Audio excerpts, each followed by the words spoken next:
Welcome back to the channel. So today we're going to learn how to tune a drift car. So first things first, you want to upgrade the car. Most stock cars don't have enough power to drift. So we're just going to go into custom upgrade. I have a Mazda RX-7 which I've already done for the purposes of this video. So we're just going to go in and we're going to put all of these onto race. Everything should be on race all the way through this. You want to put it all onto race. Give it as much power as possible. You want to keep it around 500 to 600 horsepower in a general car. That's perfectly fine. You can make monster cars with like 1,000 horsepower, 1,500 horsepower, but they will be animals when you're trying to drift them. So if you just want to make a general car for drifting, about 500-600 horsepower like this one is, perfectly fine. Everything goes on race. Have a look, it's power, 590 horsepower, so that's all good. This one's a bit more important, so you want to put the brakes on race brake, that's fine. Springs and suspension you want to put on to drift springs and dampeners. Then you want to put race anti-roll bars on, front and rear, even though I've not clicked on it, front and rear. Then you want to put chassis reinforcement. You don't have to put this in if you don't want to, but I always like the look of the roll bar, so we're going to do that. And then we're going to put rate reduction on, put that on it to make it not as heavy. And then we're going to go into the drivetrains. This is more important as well. So you want to put a race clutch in it. Then you want to put a race transmission in it. I mean, the RX-7 has 8-speed, 9-speed, 10-speed, but we're going to just use the 7-speed. Then we're going to put a drive line in it, which can be the race drive line. And then we're going to go down to differential, and we're going to use the race diff, not the off-road diff, which I've done before. My mistake. So we're just going to use the drift diff. Then we're going to go into the tyres. These are more important. So we're going to go tyre compound, drift tyre compound. Then we're going to go front tyre width and rear tyre width. So you want bigger tyres on the front than you have on the back. The reason you want that is because you want more grip on the front, to be able to transition the car and drive it around, have it a little bit of handling while you're drifting around corners. So I always go in the middle with this, about 275. I don't want too much grip because I still want it to slide a bit. So I want 275 in the front, in the middle, and then on the rears, you don't want very much at all because you want the rear wheel to spin.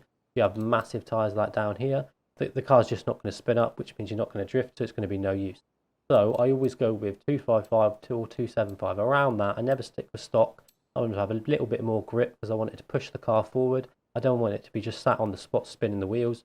So we're going to go with 255 in this one because that's what works. And then rear rim size and front rim size, just leave them whatever you want, doesn't really matter, just make it look pretty. So error in appearance, you don't have to change that because that makes no difference. Conversion, so you can do an engine swap, we're not doing that today. Drivetrain swap, so you want to keep it on a rear wheel drive. Always wants to be rear wheel drive, never all wheel drive. You can make all wheel drive drift cars, but that's not what we're doing. Most cars that drift are rear wheel drive, unless you Ken Block when he uses four wheel drive, but that's not really drifting. He's just like rally crossing it around most of the time, isn't he? I mean, some of it's drifting, but most of it just looks like a rally crossing.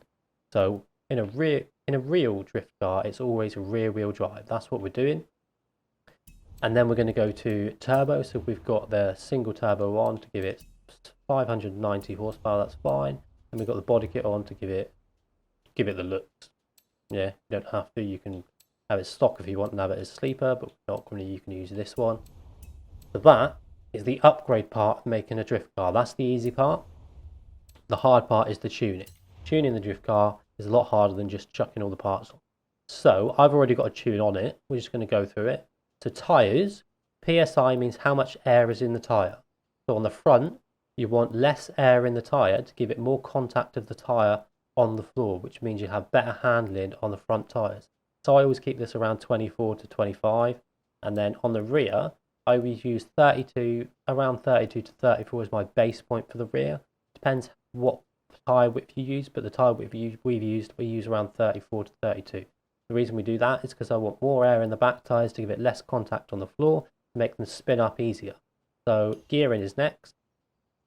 Final drive, I've pushed up to 4.82. I always push it up to 4.82. It starts down here, starts at about 4.1 or something. You see on the graph that our top speed is like 222 miles per hour. And you see first and second are like 30 to 50 miles per hour. That's no use. I don't want that. So we're going to push the final drive up. You can see the graph coming straight away. We're pushing all the gears down, making it lower speed. So we're going to go right up to 4.8. I think I was on 4.8. That's what I use normally. So now you can see that third and fourth are around about 50 to 60 miles an hour. Now they're the two gears that I want to use. So that is the first part of gearing in this car. You just do that, push the final drive up, and then after that, you want to find a gear that you like. So it will generally be around 4th gear to 3rd gear or 5th gear, mainly around 4th gear. That's what I use, 4th and 5th. So you want to make 4th gear longer. The reason you want to make it longer is because when you're in the middle of a drift, you don't want that gear to be valve bouncing at all. So you make it longer by lowering it. You can see it getting longer already. Then you higher the one in front of it. So 1.98 and then 1.3. You can see, I mean, that's too long really. 1.38, you can see that 4th gear is now longer than the rest of it. The reason we want that is, like I said, so you don't valve bounce the car. So you want to find a gear that you like and then do that to it, but you need to drive the car first to check which gear you want to use. Alignment, so you want to do front and rear camber is exactly the same, 5 degrees and 1.5 degrees, perfectly fine. The drift suspension does that for you. On the toe in and toe out, so I've got it set to 1 on the front and then 0 on the rear. The reason I don't change the rear is because it starts making the car really sketchy. It doesn't drive straight and it's all over the place. So I never change the rear, I always leave it as 0.0. And then on the front, I always change it to about 0.8 to 1. The reason I do that is because it changes in the turn in response. So because I'm drifting, I want it to be really sharp to turn in. You can leave it at 0 and it's perfectly fine, but I always like it to be a bit more sharper, so I push it up to 0.8 to 1. I never go over that, because if I go over it, it starts making it a bit sketchy on the front as well, and it doesn't really drive straight anymore, so we don't do that. Anti-roll bars, so I make them softer. I always make them softer on the anti-roll bar springs and dampeners. The reason I do that is because in a race car, you have stiff suspension. The reason you have stiff suspension is so there's no weight transfer. So when you drive around a corner, then there's no weight transfer, so the car doesn't really lose grip. It keeps the grip as long as possible to go as fast as possible through that corner. Well, we're not doing that. We're not going fast around a corner to drive a track and see how fast we can get around it. We want to drift. So you want the weight transfer in the car. So you want, when you flick the car from right to left, you want the weight transfer to flick over to push the back end out. So that's why we have soft suspension. So I've got it softer, and the rear is always softer than the front. Same on springs, front and rear always softer. Ride height, always have it as low as possible. You can raise that up if you want a little bit. I'd never have it too high. Mainly always at the bottom. Dampening, front and rear soft again. Bump stiffness, we make it softer again because I want it to be soft when we're going over bumps, because we're drifting around and we're going to hit bump. Aero, just leave that the same. You don't really need that. It's perfectly fine. You can change the cornering and speed on the front and not on the rear because I haven't put a spoiler on it, but I always leave it in the middle, don't need to change it. On the braking, I always push the braking balance to the rear. The reason I do that is because it means the front brakes are the only ones working.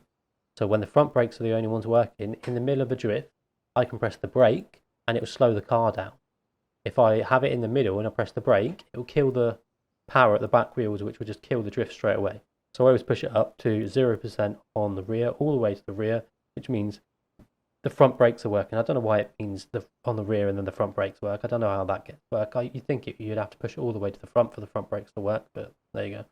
And then braking pressure, I always keep it around 80 to 100%, but in this one we've got 100%. Differential, I always put it to 100% and 100%.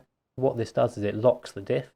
So when I say lock the diff, what it does is it keeps both tyres or both wheels spinning at the same time, which is what you want when you're drifting. You don't want one wheel to be spinning faster than the other and then lose traction on the inside wheel because the outside wheel is the one that's spinning. We don't want that. We want both of them to spin at the same time at all times possible while drifting. So you lock the differential by putting it up to 100%. So that is a basic drifting tune.